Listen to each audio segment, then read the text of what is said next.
Hey, come on in. It's about time. We're going to have a good time today. Promise you. We got news. We got all kinds of things happening. If I can get my comments working, and I know I can. Bum, bum, bum.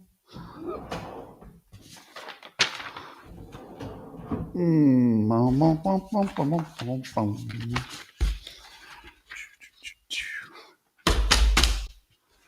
Good morning, everybody, and welcome to the highlight of human civilization and Skull and Coffee with Scott Adams. And you've never had a better time. But if you'd like to take a chance on elevating your experience up to levels that nobody can even understand with their tiny, shiny human brains, all you need for that is a cup or mug or a glass, a tank or chalice, a stein, a canteen, jug or flask, a vessel of any kind. Fill it with your favorite liquid. I like coffee. And join me now for the unparalleled pleasure, the dopamine hit of the day, the thing that makes everything better. It's called the simultaneous sip. And it happens now. Go.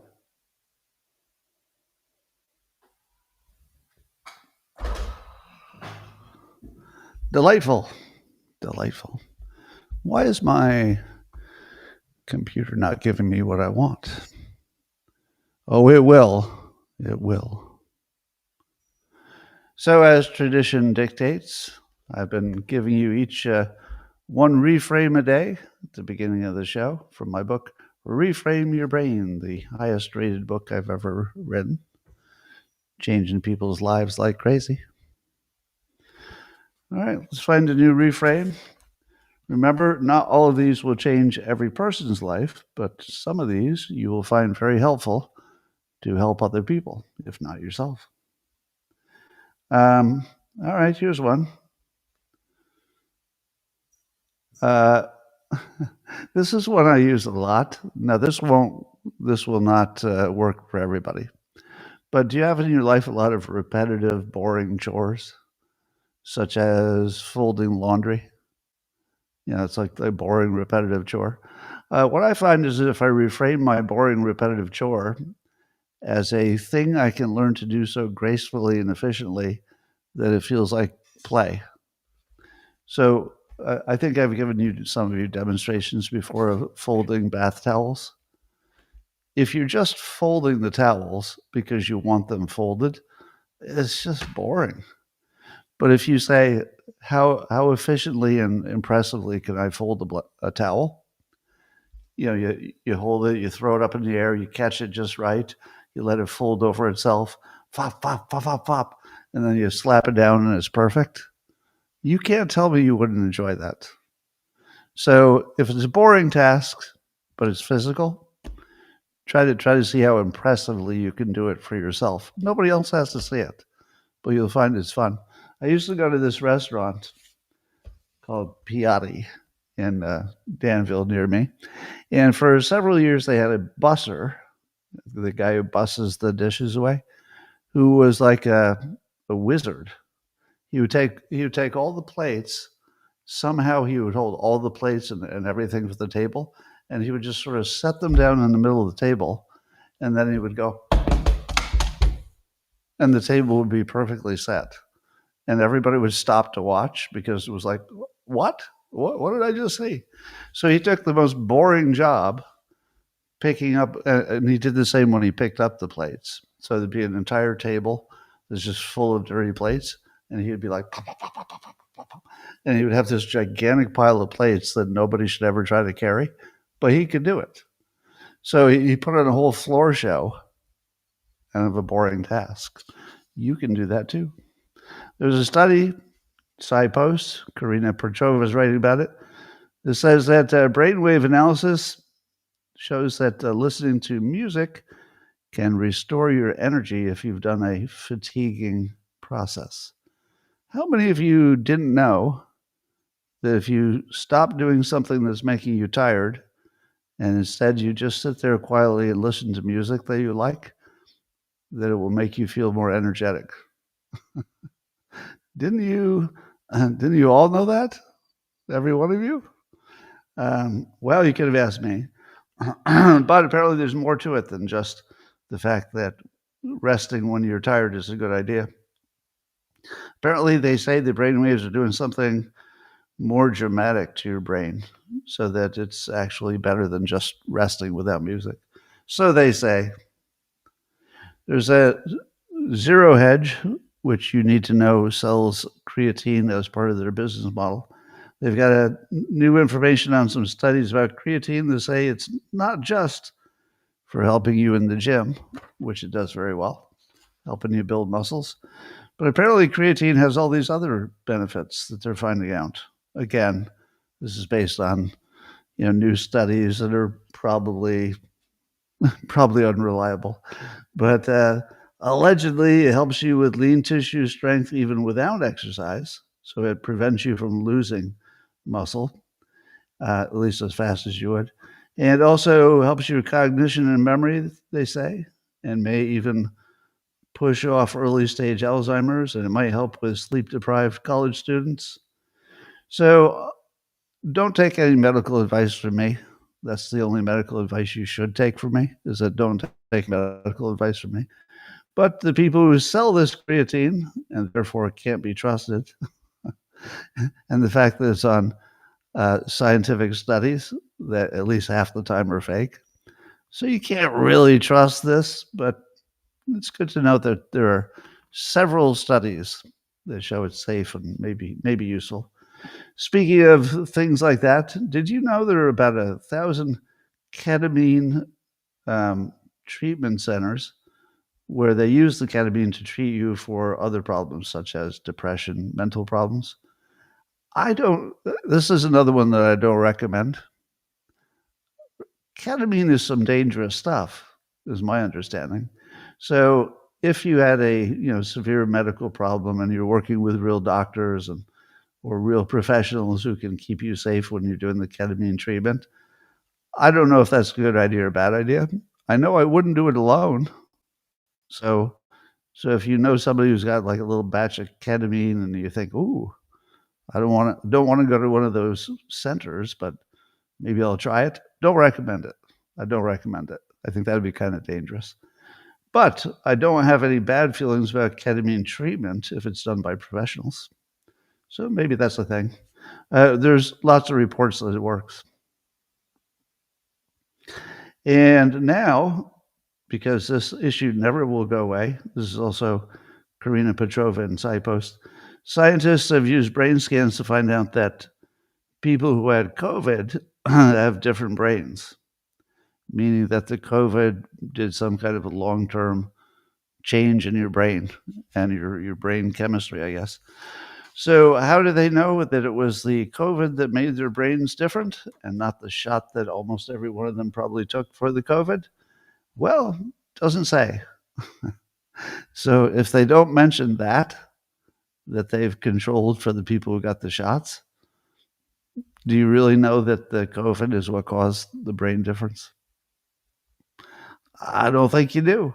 Now, it might be if I read the source article, it would tell me if they looked at the shots and somehow separated that out in their study, but I don't know. But here's the weirdest part about it. They also discovered that your brain has a correcting mechanism such that if you get that brain problem, that your brain will actually correct it over time. And what it made me wonder is it possible that COVID can make you smarter and make you evolve to a smarter thing? So here's the thinking. If you were exercising a regular muscle, the way you would do it would be to break the muscle, and then when it recovered, it would recover as a stronger muscle, right? So for muscles, breaking them down is what makes them stronger. But what about your brain? Same thing. If you stress your brain by making it work harder to think, and you do harder thinking tasks, the brain physically changes to become a better brain. What if, and I'm just playing around now, I don't think this is true, just playing. What if the COVID infection damage your brain, but because it's a specific kind of damage that the brain apparently can self-correct, is it possible that it made you smarter when it was done? The way any muscle or any other mental process would. Would it be the only mental process that corrected itself, but it corrected it right to exactly where it was instead of a little bit better or a little bit worse? I don't know. Maybe COVID is how we evolve to the next level. So keep an eye out to see if the people who got COVID got smarter. I'm just joking. I don't think the people who got COVID got smarter, but it's funny to think that it might be true. Well, Trump has suggested that buying Argentine beef might be a good way to lower our beef costs. I guess the American beef is way overpriced at the moment for a variety of reasons, supply and demand mostly. But I guess Argentina has some beef that we could get for cheaper, and Trump has said maybe yes, maybe that is a way. So I like the fact that he's open to it, and it would be good for our ally, and it might be good for us in the short run. I have a confession. After about 30 years of being a vegetarian and then a pescatarian, I was sitting around yesterday and I said to myself, you know what? I think I'm going to try to eat a steak after 30 years of not having any kind of mammal in my mouth. Well, shut up. So I DoorDashed a ribeye steak. And now keep in mind, 30 years of not having any kind of steak. I haven't had a hamburger or anything in my mouth in, I think, 30 years. I haven't done the math, but I think it's like 30 years. And you're wondering how it went. It was pretty good. It was a pain in the ass to cut it because I don't like to work that hard for my food. But delicious. Might do it again. I'm in the nothing to lose category, so it's not like there's a downside. According to Chemical and Engineering News, 1 in 5 chemists have deliberately put errors in their papers during peer review. Why would a chemist intentionally put an error in their scientific paper right when they're going to send it to peer review? Does anybody know why? Why would you do that? When I first read the title, I was like, what? Why would you intentionally put an error in the thing that you're going to send to somebody to look to see if there's an error? And then it will be rejected. And the whole point is to not be rejected. The answer is, if the chemist knows that the person reviewing it had an error in their work, the only way they can match it is put the error in their own work. So if they know the peer reviewer is wrong about something, they'll put that same error in their paper so that it'll be approved by the person who is also wrong about that thing. 1 in 5 chemists have done that at least once. So how's that settled science feeling now? All settled? OpenAI is now previewing what they call agent mode. So I guess OpenAI can now take control of your cursor and your keyboard, and it can complete some tasks. So it can book some tickets for you or do some research. How many of you would trust an AI to do tasks on your computer that involve your other applications? Because that always requires the AI to know your password, right? For the other application. And that it would know also, or the parent company, presumably, could find out exactly what you're doing and when and how. I don't think there's a single person who thinks that's a good idea. Not even one. But I'm going to make a prediction. The way you overcome these sort of privacy and security risk problems if you have an application, do you know you overcome all that resistance from the public? It's kind of easy. You just make it better than not using it. So if you're sitting in an office full of people who all say, I'm never going to use this, too dangerous, well, then it's safe for you not to use the two. You'll just be one of those people in the office. But if your coworker is using this and doubling his productivity and getting a big bonus and you're not, you're going to be looking over at your coworker and saying, I really don't want to use this agent mode, but I want to raise and I want to get my work done twice as fast. And my coworker is doing all of that. So I think people are going to cave. And keep in mind also that the AI will be your brainwasher from now on. So if the brainwasher, the AIs, tell you that this is safer than you thought, at first you're going to say, no, it's not. No, that's just your business model. That's not safe. You can't tell me it's safe. And then they'll say it again. So you hear it twice. Still won't convince you. Twice? That's not going to change your mind. How about 100 times? How about if you hear 100 times from 100 different sources, totally safe? Yeah, you can use agent mode. Everybody's doing it. All your relatives are using it. Everybody's using it. And then suddenly it'll look like a good idea. And then you'll use it. Maybe not all of you. You're a special group. But yeah, young people are going to use this pretty quickly. Elon Musk announced that his Wikipedia competitor, that will be called Grokpedia, was going to launch at the end of this week, but he thinks he needs more time to clean up all the wokeness and propaganda that's in there. So what will happen in a week or so when Grokpedia is a legitimate competitor to Wikipedia? And I said that the test of Grokpedia will be how it handles January 6th, the Fine People hoax, the 2020 election integrity, and climate models. Now, when I say it depends how it handles them, I'm not assuming that I have the grip on total truth and therefore it has to match my opinions on those things. I'm not saying that. I'm saying at the very least, it needs to show both sides. Would you agree? At the very least, it has to show both sides. And certainly Wikipedia didn't try to do that for some of these hoaxes. But if Grok says some people think January 6th was an insurrection, and here's why, and then it says, but other people say that's ridiculous, and here's why, I'd be okay with that. That would work for me. Just move both sides. And there's a good chance that Elon's going to get this right. I mean, it's Elon. So we'll see. Did you know that there's a startup in California that's trying to build a city? The All In podcast guys featured Jan, I think it's Jan Sremik, who's the head of that. They've already got 100 square miles and a bunch of billionaire rich people, tech people who are in on it. And the idea is to design a city from scratch because, most of our cities were built over time. They weren't really designed intelligently. They just sort of evolved.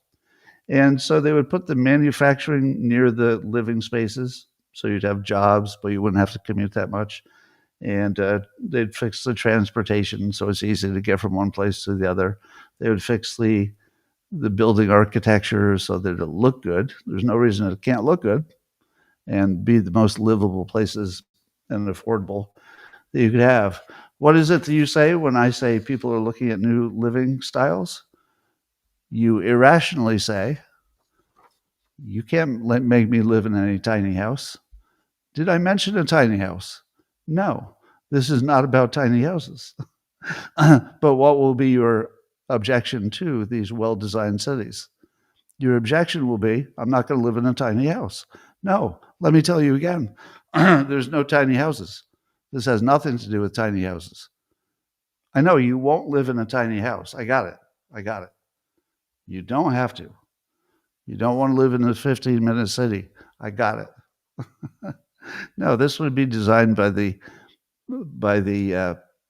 people who would want to have a better lifestyle. It's not being designed by the people who want to control you. Or is it? I don't think so.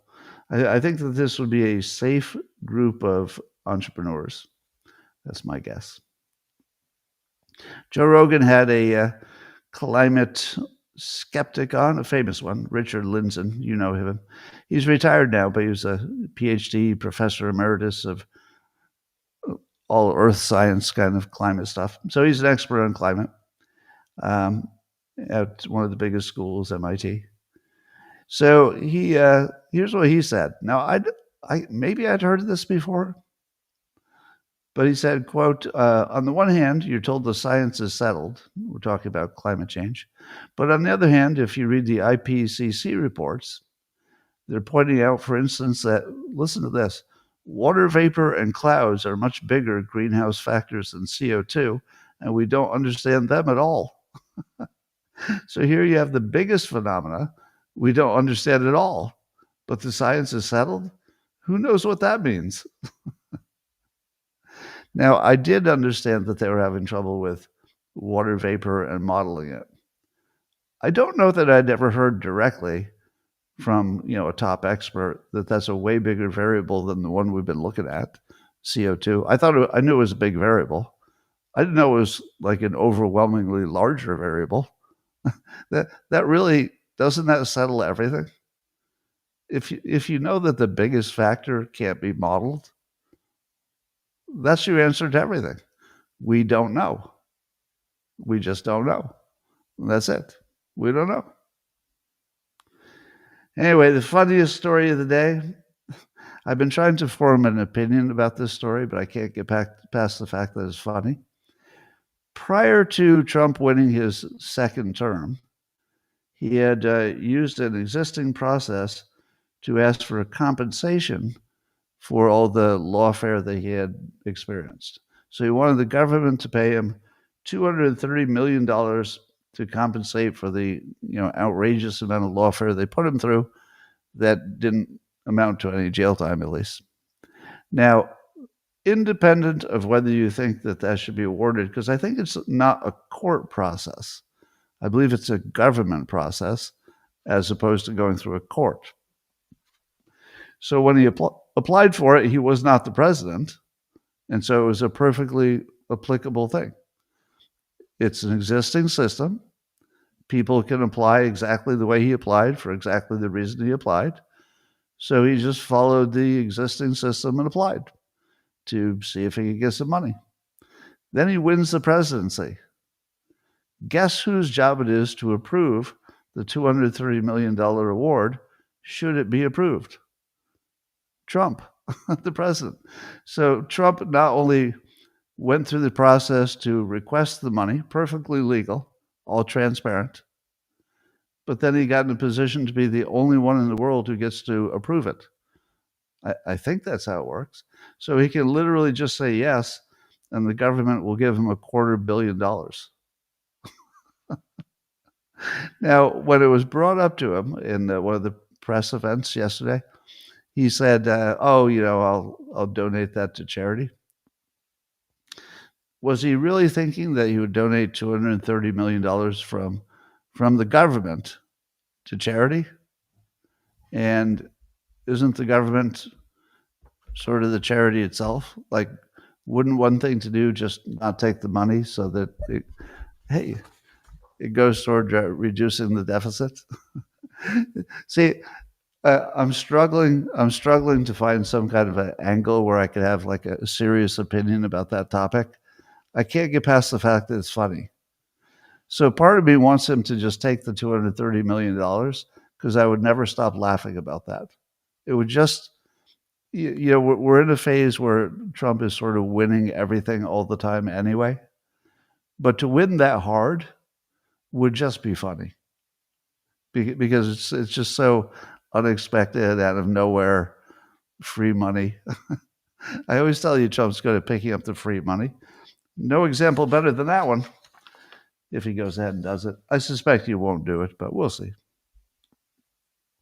So do you know the real reason the government's shut down? We got a lot of mind readers. So the mind readers are telling us the real reason it's shut down. They might be right. So apparently there's some Democrat senator who anonymously made some news by saying, and I quote, that Democrats are afraid of opening the government because, quote, we'd face the guillotine. meaning that the Democrats believe that they would look like the losers to their own team if they're the ones who cave. Now, here's another take. The other reason the Democrats might not want to open the government is that nobody cares if it's shut down. Do you think that the Democrats, the voters, are pestering their leaders to open up? No, they're not pestering their own leaders to open up. They're just blaming Republicans. Do Republicans care that Democrats are blaming them? No, Republicans are blaming Democrats. Do the Democrats care that Republicans are blaming the Democrats for being closed? Apparently not. They don't care at all. So we have this weird situation where both sides want the government to reopen, but not much. I mean, not much. They don't really want it to open. I mean, I'll say I want it open, but I don't really care. Every day that Trump's people can cut the budget of the Democrat programs while it's closed, it's just going to look like a good day to me. How many of you are directly impacted by the closing or the people not getting paid or the closing of the government? Have any of you had any impact yet? I believe I have not, although I suspect I would someday. But so far, I don't even feel it. And I guess it's the second longest government close. It's the second longest one. And we don't even care. It's like, this is not even relevant. So I think Trump wins the longer they stay closed. Tucker Carlson was looked like he was talking at a Turning Point event. I saw some video. And he had a very handy 5-point point of view of what MAGA is. So here are the 5 things that Tucker says MAGA is. And I didn't spend a ton of time looking at them, but I feel like it's right. So let's see if you would agree that these 5 things define MAGA, right? America first. That's MAGA. America first. No pointless wars. Agree? No pointless wars. Bring back meaningful jobs. We're talking about manufacturing mostly. Yes, bringing back manufacturing. Controlling immigration. Yes, MAGA. And free speech. Yes. I accept those totally. If you told me that we're going to agree to say that MAGA is those 5 things, it's not the only 5 things we want, but I would go with that. To me, that seems like a very workable, functional definition. Ted Cruz is trying to help out with all these, these funded protests. And one of the things Ted Cruz says is that if we add rioting funding, they can go after the criminal enterprises that are funding the protests. So in other words, it would be a RICO case if you could tie the funders in with the people doing the street protesting if they're being dangerous. If all of it is non-dangerous, then there's no crime. But if there's somebody funding groups known to be dangerous, Antifa, for example, then apparently this, if Congress approves Ted Cruz's idea, there'll be some legislation that says, oh, if they're doing bad things and they're being funded, that's a RICO situation. Now you have a real good solid base to go after them. So I think Ted Cruz is right on. This feels like a real good idea. Good job, Ted, if it gets passed. Well, John Brennan has now been referred to the Department of Justice by Representative Jim Jordan, primarily for lying about the Steele dossier. So we've all seen the video where John Brennan said that the CIA did not rely on the Steele dossier for their post-election intelligence community assessment. But we know from other reporting that he definitely not only did they rely on it, but it was the primary thing they relied on. That's a pretty big lie. That's as big as lie as you can get. That's an overthrowing the country lie. So I don't know if they'll get him for more than lying, but if you're lying for the purpose of overthrowing the country, and there's no doubt about that, that's exactly what it was. I don't know. Maybe there's some other crime involved. Jon Stewart continues to be interesting in his criticism of his own team, because there's a handful of people on the political left who are willing to accurately and full-throatedly, insult their own team's performance. And Stewart, I think, does the best of that because he's not crazy. And I do believe that Stewart wants to get the right answer as opposed to the team answer. And I appreciate that. It's a hard balance because he needs to keep his audience and everything else. But he does seem to be seeking truth. And he had Bernie Sanders on his show. And he said to Bernie, is it frustrating that the thing you fought for your whole career, Democrats are the one who run away, scared, and Trump has embraced some of it? And I thought to myself, what? What exactly has Trump done that would be Bernie Sanders' preferred policies? I couldn't think of anything. But then Jon Stewart gave two examples, and I said, well, you might be onto something. One of the examples was Trump taking equity in businesses. So that's something that Stewart called socialism. I called it capitalism. To me, it was just free money.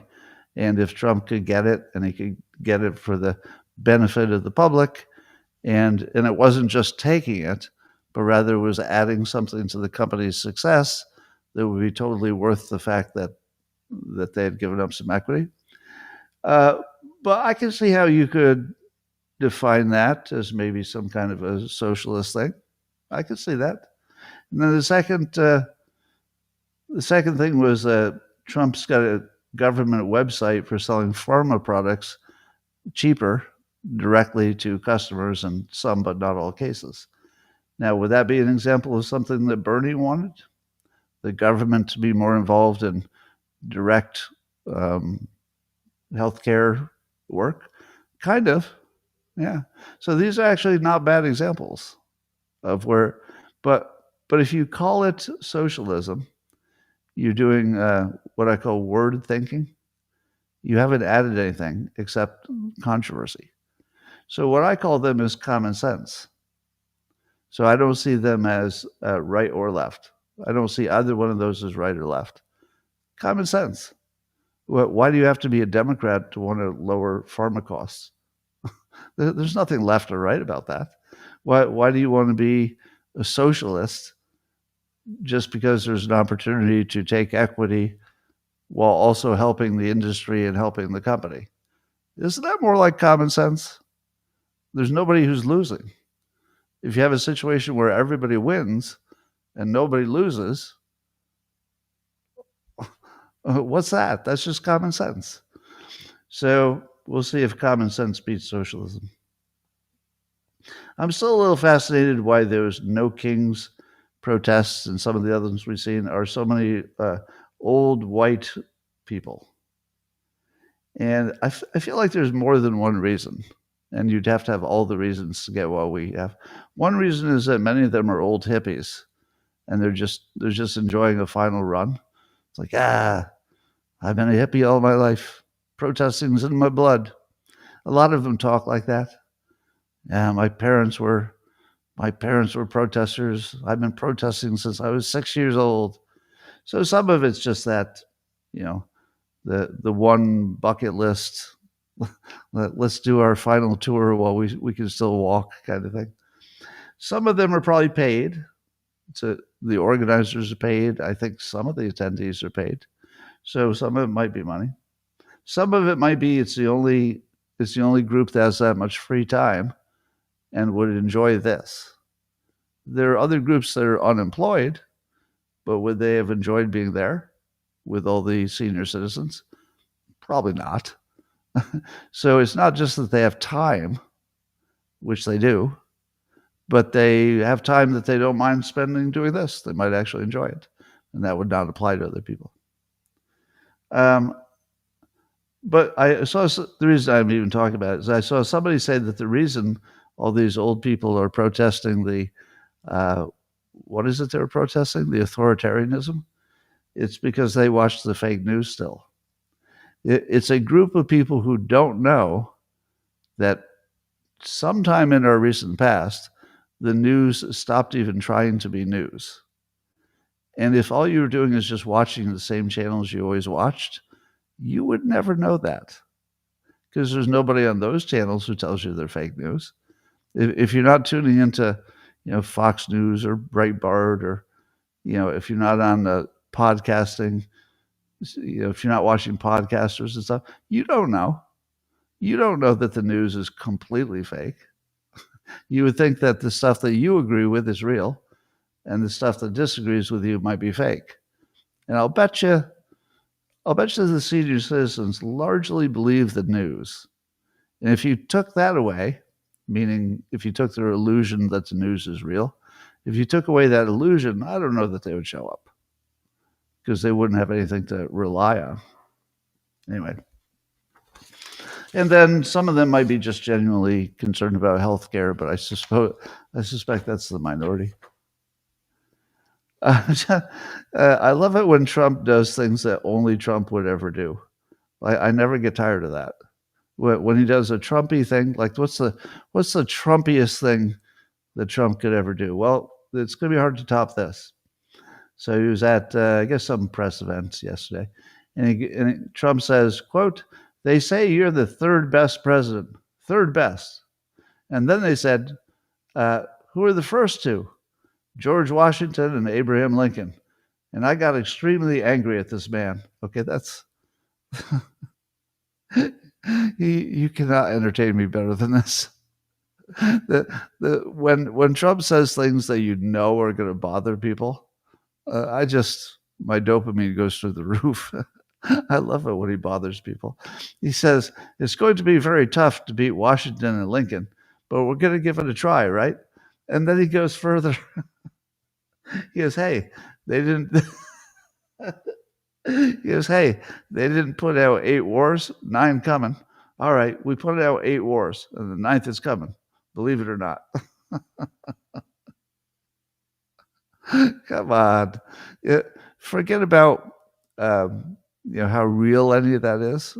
Forget about how valid the comparison is. It doesn't matter. The fact that he would even say these words in public is so delicious. because you can play in your mind the reaction that his critics are having to it, like you sort of imagine their heads exploding because he's got a decent argument.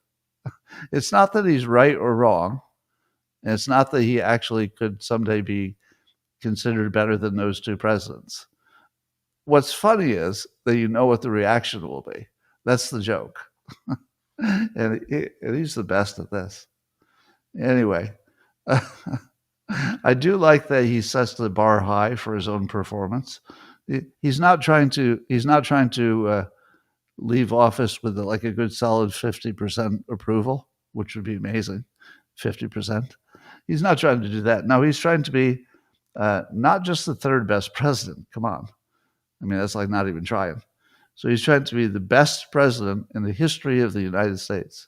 And he's trying to beat Washington and Lincoln. I don't know, maybe. In other fun news, Robbie Starbuck, I hope you know him as an anti-woke activist, let's call him. But apparently Google, if you did a Google search with their AI not too long ago, they would have been defaming him by calling him a whole bunch of things that definitely do not apply. So they've accused him of sexual assault claims. No, nothing like that ever happened. They've accused him of being a white nationalist. Nope. Nope, nothing like that. Uh, they said he was friends with some famous racist, Richard Spencer. Nope, none of it true. So he's suing them now. He already won.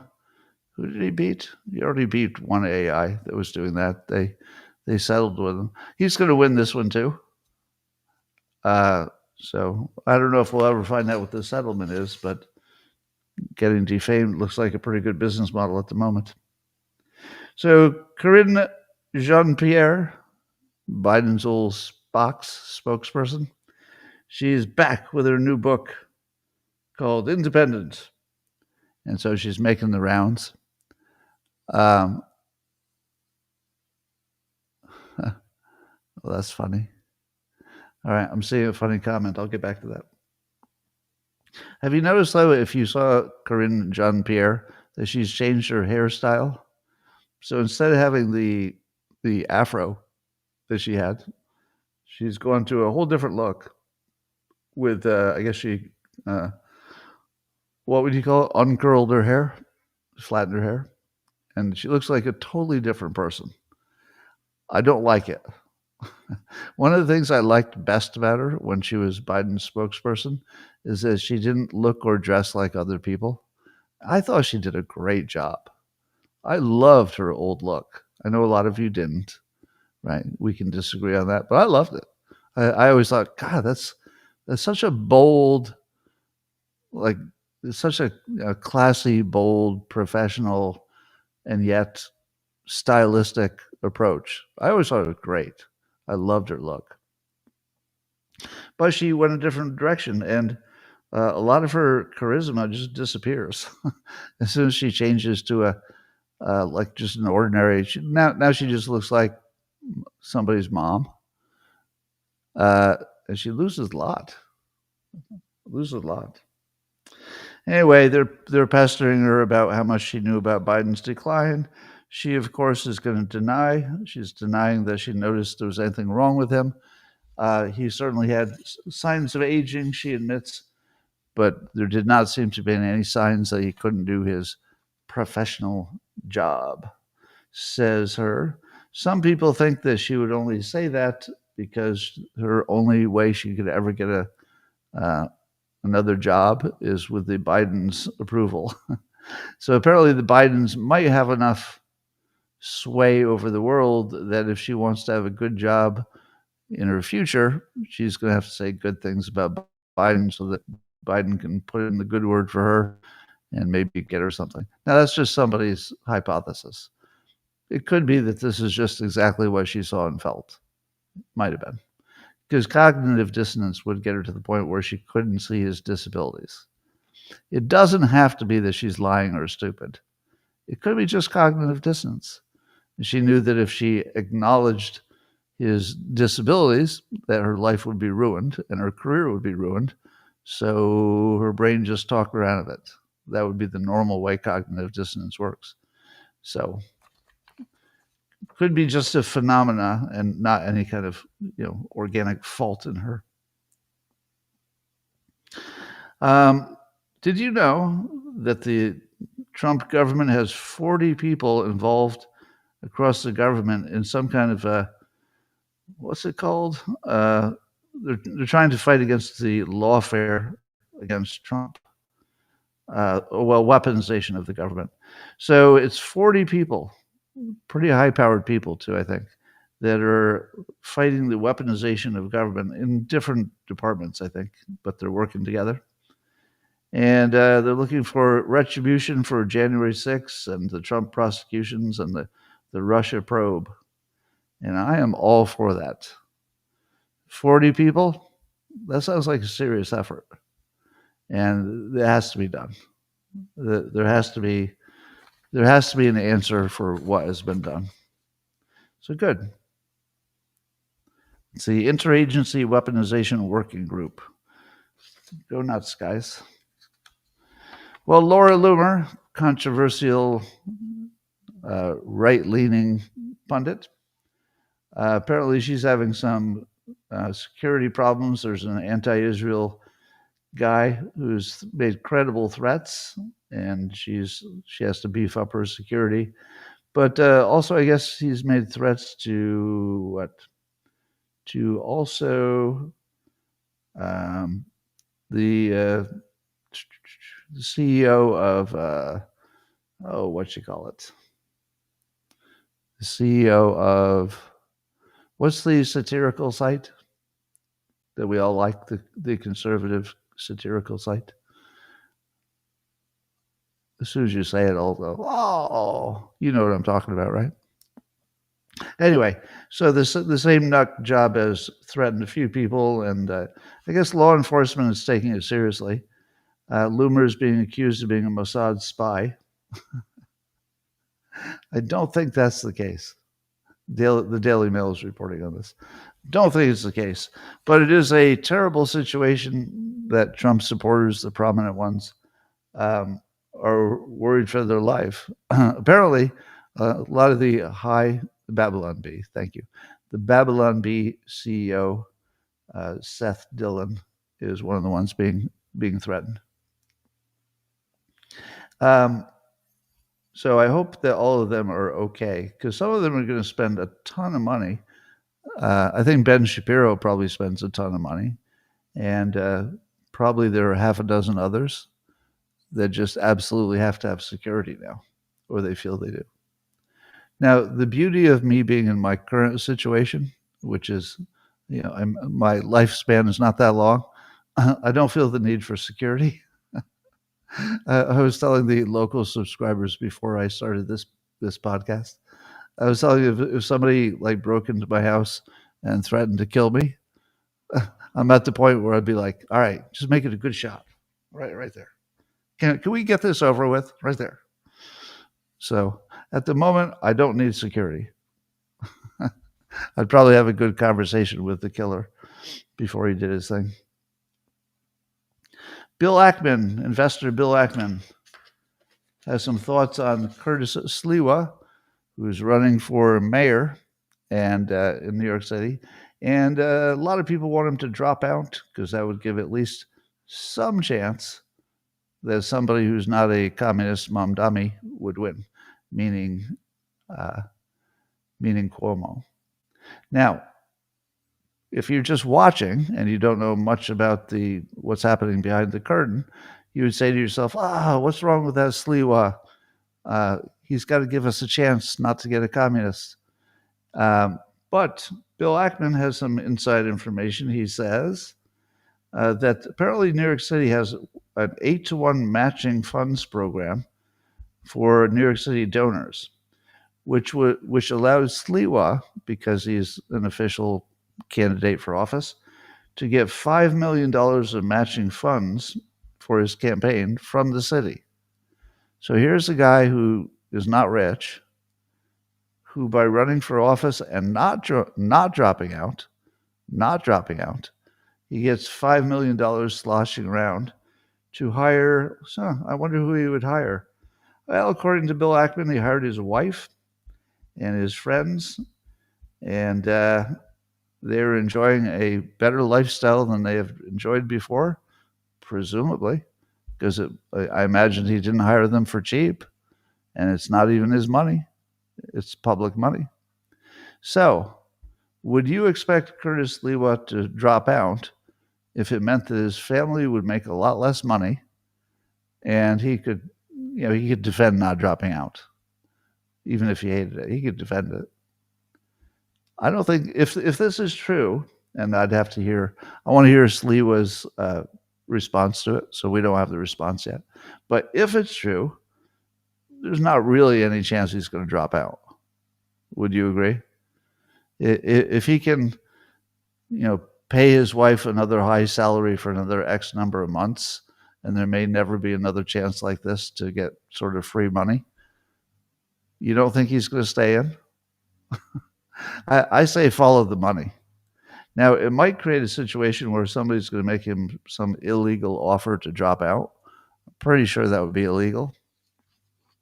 I think he claimed that somebody offered him $10 million to drop out, but I don't know about that. James O'Keefe has another win for his his undercover work. He exposed a $100 billion federal contracting scam where minority-owned businesses would get contracts because they could get them because they're minority-owned, but then they would just farm out the work to other entities. So they would only do 20% of the work, and that's what they admit, by the way. He got them to admit that directly.